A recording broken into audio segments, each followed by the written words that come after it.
A bonjour. Welcome to an odd bod. I don't know why I suddenly got the idea to do a video on graphic novels, trade paperbacks slash books, but about comics. Because I've picked up, I do pick up, I do my back issue hauls. Sorry, forgive me. To anyone that's new, I'm just going to ramble and explain for about half hour. No, I'm only joking. But I'm going to ramble and explain why I'm doing this. But if you've been here before, guys, you know that I've got some collected editions here. I've got art books. I've got books about comics, 60s, 70s Marvels. Or no, 70, 80 Marvels, I think. Anyway, let's get on with it. Because I just thought that I do the back issue hauls and I do the new comics reviews, but I don't actually go through, I don't actually share with you some of the great collected editions and graphic novels and art books that come out, because it might be something that you've overlooked or and you think, oh wow, because none of this, apart from the very, very first one, none of this is obscure or rare. But before I carry on, thank you to my as always, my sexy subscribers. You know how much I love you.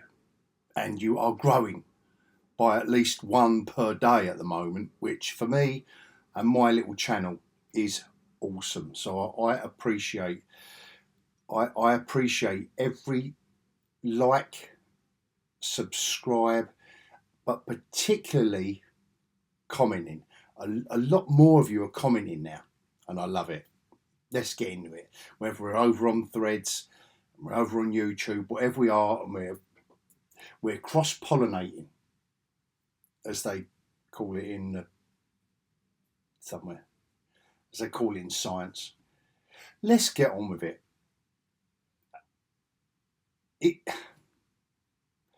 I'm going to start with this. Now, if you've never heard of it, this is the definitive edition. I do believe it's out of print now because it was someone on Threads. I think it might have been my old mate iZombie over, and links to all of my Threads friends are on my title page who had mentioned this. I'm sure, but it might have been Jay and DeMatteis. I follow him on Threads. But anyway, I collected this way back. This was probably late 80s Marvel Epic line. But when I got the comic shops, I would say 75% of my collection went into the business. And since the shops went about, 20 years ago now, I've been trying to get my collection back. But there's stuff that I kept and there's stuff that I didn't. But do you know what? This 12-issue mini-series, and what a beautiful, I fell in love with this when it came out with Epic. But anyway, I got this on eBay, the collected edition, because I wanted it again. And I needed it again in my collection. And because it had extra stuff in it, it's got the reason I didn't just go for, because you know what I'm like for floppies. I thought I'd go for that because it's got script. It's got some of JMD's script and sketches from John J. Murphy, etc., etc. So it is a really nice deluxe edition. This next one, if you've ever heard of the Incal, Jodorowsky was the writer of that, of which Mobius drew. But he did this with Ladron, and do do you know what? There's no particular reason really that it's not like I hunted this down. This is brand new out within the past month or so. But do you know what? Because it was Jodorowsky. When you get previews and you're looking through, I thought, yeah, do you know what? And I like Ladron's artwork since Elephant Man. And did he do Meta Barons as well? Oh, I'm looking at you. I'm sure he did some Meta Barons. So it's either Meta Barons or Elephant Men. That I fell in love with his artwork and his cover, blah blah. So yeah, and that is for followers of my channel. I'll have to get a T-shirt made, "Mad as a Bag of Frogs," because yes, it is, because it's Jodorowsky writing it. So what do we expect? What do we expect? Now this I'd never even heard of, and I thought, so here we go, Web of Horror. Now this was a horror magazine anthology back in the 70s, and I'd never even heard of it, but because of the fact, and forgive me while I'm just leafing through it, because the fact that he had early work from Bernie Wrightson, because I've got to read out, I've got to read out the kind of the call sheet. You've got early work from Bernie Wrightson, Michael Kaluta, Frank Brunner. There's Bruce Jones, and it ran for like 4 issues. But what they've done with this book is whose artwork is this? Look, my early Mike Kaluta artwork, and I just had to get it. What an odd bod! I just love odd bods like that. And I'd never heard, as much as I consider myself a big Wrightson fan and a big Michael Kaluta fan, I'd never seen this. Never seen it. And again, recently out, so like I say, none of these are going to be hard to find. You know, the Moonshadow one is the only one out of all this stuff that you can't get. This was brand new, up to date this week. Obviously collected from 2000 AD, and if you like Charlie's War from Battle, look at what Garth Ennis has done. You don't need any telling what Garth Ennis has done, and that's enough said about that. Thoroughly enjoyed it. It's one of those ones that I flicked through Web of Horror that I bought probably 2 months ago, and I've read that immediately. It was just another trip down memory lane. Like if Web of Horror with early 70s Kaluta and Wrightson, if you thought that was a trip down memory lane, then this just recently released from Titan. I've got a love affair with Elric ever since the Pacific Comics in the late 80s with P.K. Russell's artwork. I don't know if you remember it, but anyway, Philippe Droulier, and I think was it James Cawthorne? James Cawthorne. Anyway, James Cawthorne were the original artists in comic book format working with Michael Moorcock on Elric, and it wouldn't have been in America; it would have been in Europe. And this collects, basically what this does is it collects the first 2 comic book adaptions of Elric ever. And it's not the most stunning piece of achievement when you look at it, when you leaf through the artwork, even the Droulier artwork. It's raw. It's the beginnings of their career. And James Cawthorne, I know he lamented over every single panel of his artwork, but I mean, don't get me wrong, it's glorious. I mean, look at that. That is that's glorious stuff. But it's almost like I bought this for a piece for what it's worth. You know, just a piece, $17.99, a piece of comic book history rather than I'm knocking my books over. Sorry, rather than you know, and anything that I really needed to, you know, it doesn't join any dots in any particular story. This was a weird one. Now, going back to Jodorowsky, that I mentioned earlier on, writing the Ink Out, and Mobius, that was one of the seminal Mobius sci-fi graphic novels of all time. This, when I saw the art style, I don't know if we're getting that, and I'm not going to do a deep dive unless you clamour for one. But there was just something about the art style in this that just reminded me of Mobius. And I don't know who's the publisher. Living Line. I mean, I just literally ordered it from my LCS. Printed in China. Oh, published by Living the Line. Obviously, a very, very small time publisher, but it's a beautifully weird and wonderful. Exactly how I imagine it to be. A weird and wonderful sci-fi tale of alien races and what do we do with ourselves, etc., etc., and how the characters in these stories interact with one another. Just look at this stuff.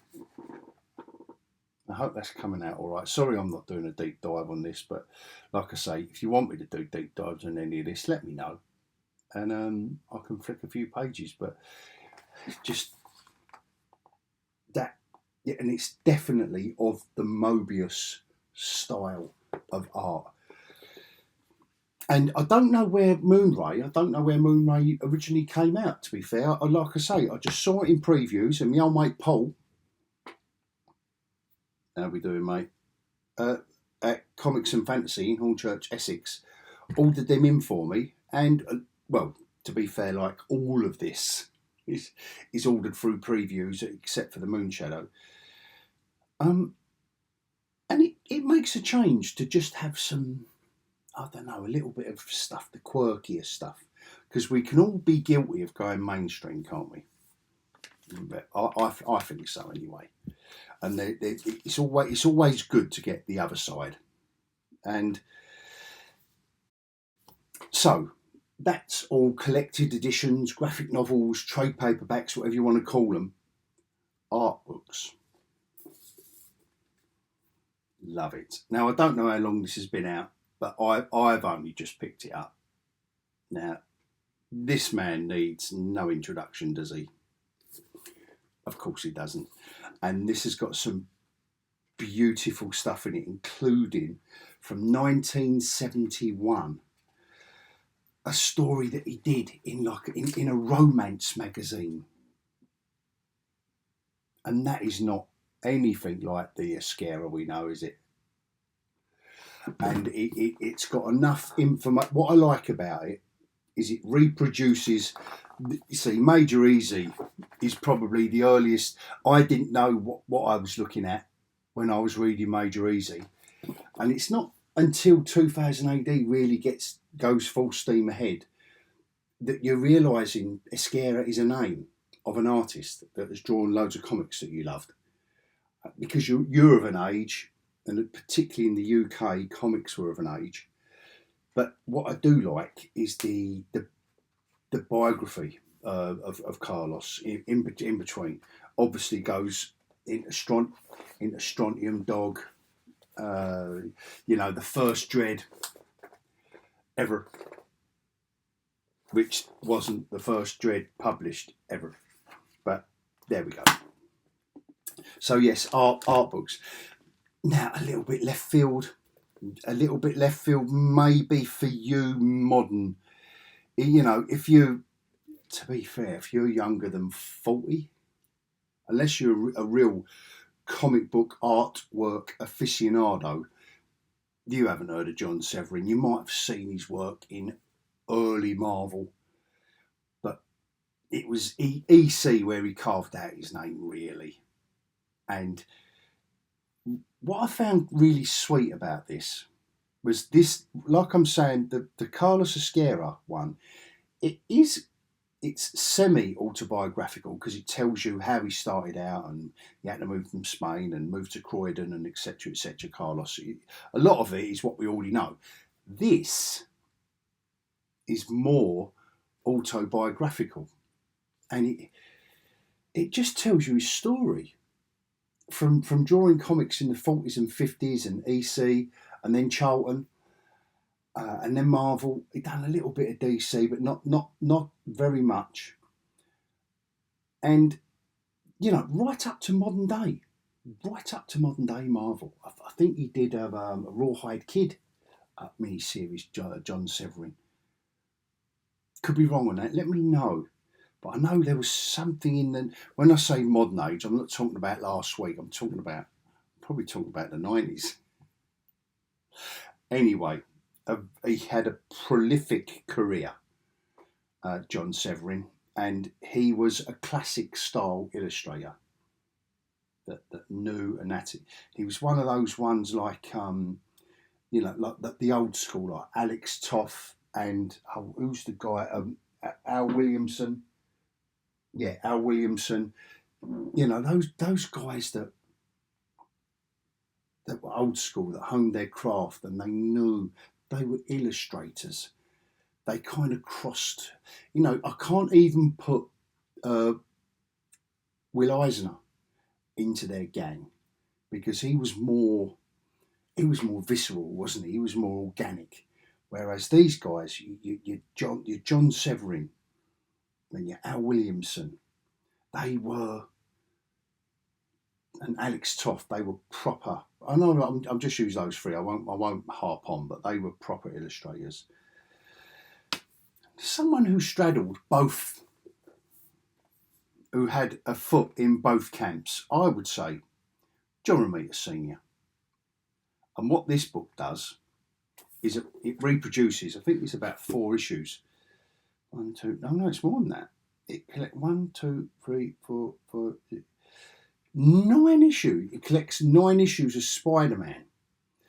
But what they do is they reproduce it. I'll just show you quickly. They reproduce it as it was originally drawn and put together. A little bit like the Apex editions that I do. And I do like looking at this old artwork and the way it used to be pieced together.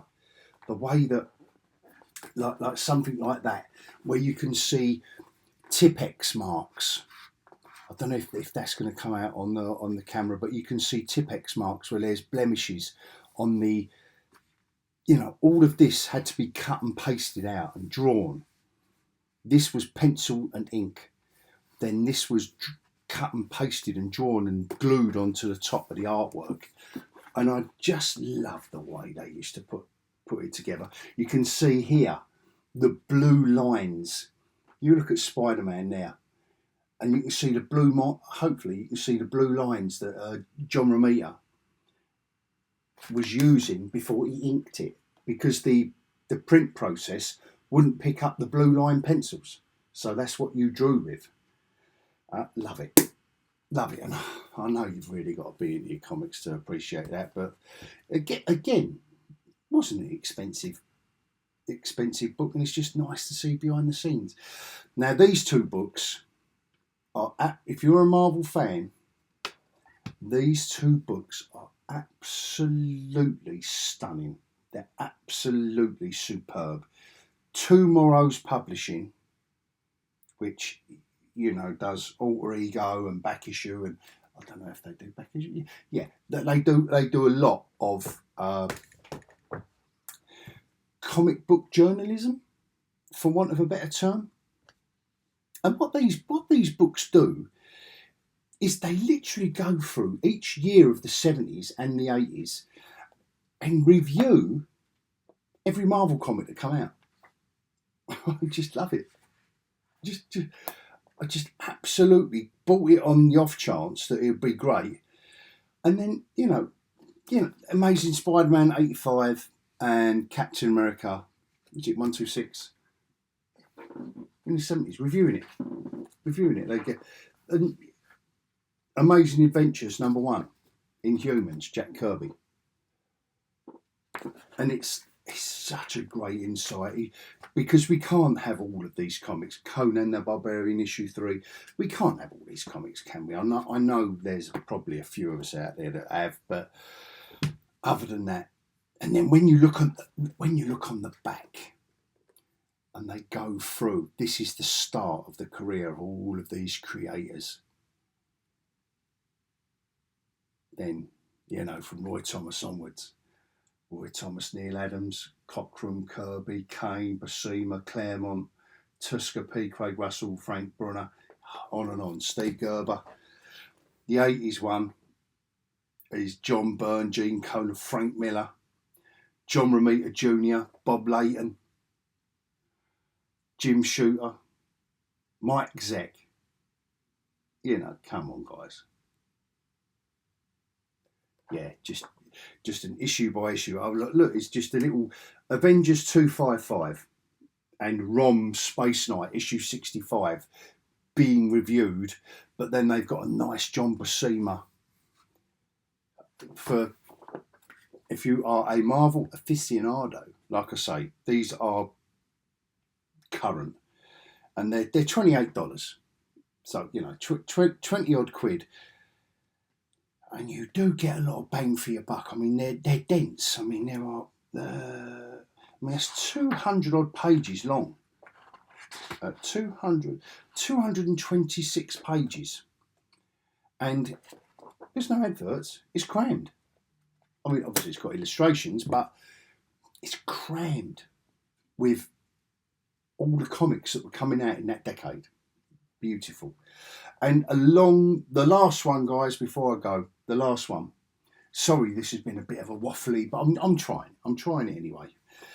This has been a bit of a waffly one, but 3 great issues of Alter Ego. If you've never heard of this magazine, and you love your comics, you love your old comics, you love your Golden Age, your Silver Age, Alter Ego is where we all go. And what they've done is they've collected Lee, Ditko and Kirby features in one volume. And I know that's all kind of Marvel. It is really Marvel heavy. Sorry, guys. Oh, anyway, you know me by now. And Roy Thomas compiled this. So you've got one of the best writer, editors. I don't know if he ever become publisher, but you've got one of the biggies putting this together, and it goes through the early days of everything we love. Tales of Suspense. Here we go. Bring on the bad guys. Look, and sketches for the cover. Who remembers getting that? I remember wanting it, and I didn't get it for years. I remember Son of Origins. I remember these. In England, these books were so distant. They wasn't there on the shelf. So it wasn't till years later that I got my hands on them. But anyway, that is my graphic novel collected edition omnibus haul, is what I've got to call it, haven't I? And I hope you enjoyed it. Let me know in the comments what you've been getting or what you found interesting, what might have piqued your interest. But in the meanwhile, apologies for waffling, maybe a little bit too much, just over a dozen books, because I'm just looking at the time I've spent. But if you followed me this far, thank you for that. And I will see you in the socials or on my next video. And until then, adios.